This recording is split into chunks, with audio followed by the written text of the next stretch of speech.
In this video, I'll take you through the setup of this full color pan and tilt dual lens IP camera. This is the camera itself, and it's a complete standalone camera, and it can as well be used as a wired camera connected to an NVR through the Ethernet port provided. The camera comes with two lenses, hence the name dual lens.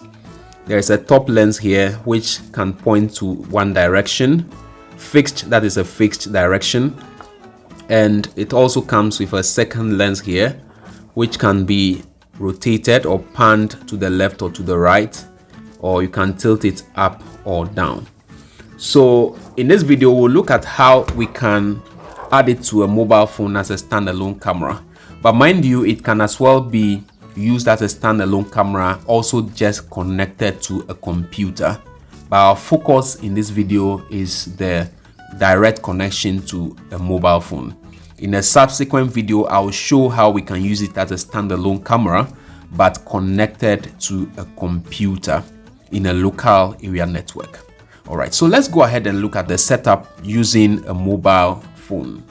Let me mention that the camera can be mounted on a wall through this wall bracket. So you can just screw up this part to a wall through the provided holes here, and the camera can be hung onto it, onto the wall in this manner.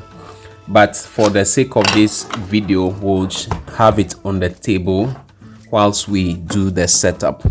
It also comes with an outdoor power supply unit. It's a waterproof power supply unit, since this camera is meant for outdoor purposes.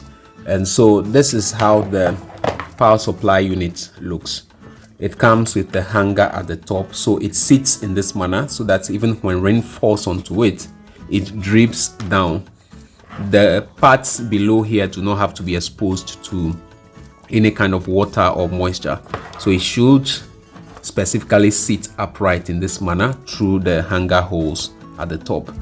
And it comes with an AC cord and then also the DC output, which will have to be plugged into the camera. So this connection goes into the camera, and this is what plugs onto a wall power socket. So I'll turn on power to the camera and then wait for it to initialize. You can see that it has come on, or power has come into the camera. Waiting for configuration. So the prompt that came out was that waiting for configuration, and so that is the good point where we will have to go into the app through which we can see this kind of camera. It is very important to always refer to your camera manual to determine the right app recommended by the manufacturer in setting up the camera. And so the manual for my camera says that I should install the CloudC 3.0 app and then register an account onto it. And so we would have to now go onto the mobile phone. So I'm currently on my mobile phone, and we would have to go to Play Store to be able to download and install the app, because I'm using Android. So I'll tap on Play Store, and then I'll tap on the search here, right down here. And so we'll be searching for CloudC, and CloudC is already here. So I'll tap on CloudC. But remember, we are looking for CloudC 3.0, and as indicated here, it's already installed on my phone. So you will have to install one on your phone, but I will tap on the CloudC 3.0 here, and I can choose open because I've already installed it. So tap open, and at this point we can now tap add new device to add the camera. So what we'll do is that we'll tap on add new device, and you can see a host of options through which we can add our camera. The first option is scan QR code to add device, which is an option we can use because the device comes with a QR code.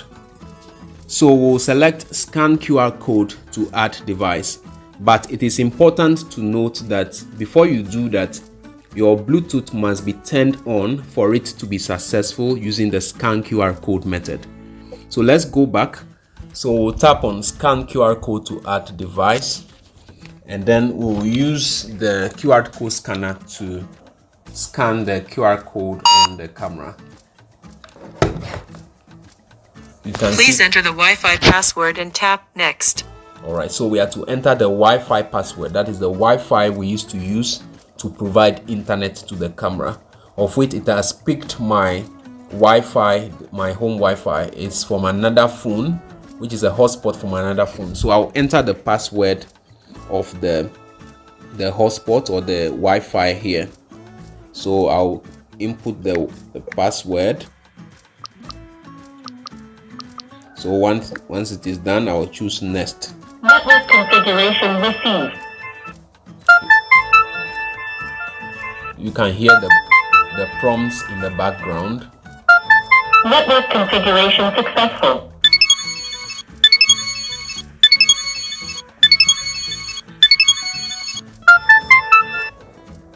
So you can see that it says congratulations, the binding is successful. So at this point we have the option to name the camera or give the camera a name of our choice, but I will leave it at what it is, the default name, which is HDIPC. And then I can tap on finish. So once I tap on finish, it brings me to this point. The camera has two lenses, so we have two pictures or picture frames here. We can tap on each to load the cameras. You can see it connecting, it's buffering, and then you can see the live picture. Let me slide this to remove it. When I bring my hand in front of the cameras, you can see, let me push the camera, you can see the two camera pictures or the two camera outputs successfully shown on my screen. As you can see, it's turned upside down because the camera is placed on my table, but the camera videos are live. As you can see, you realize that one of the cameras is a PTZ camera. The top one is a PTZ camera. So when you select it, you'll be able to operate the PTZ option or the pan and tilt option. So as I've selected the camera, let me use the pan and tilt option. So when I tap, you can see that the top camera is moving.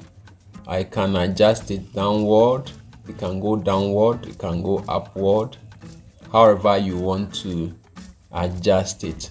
You can see the camera slowly moving. That means that the pan and tilt option is working successfully here.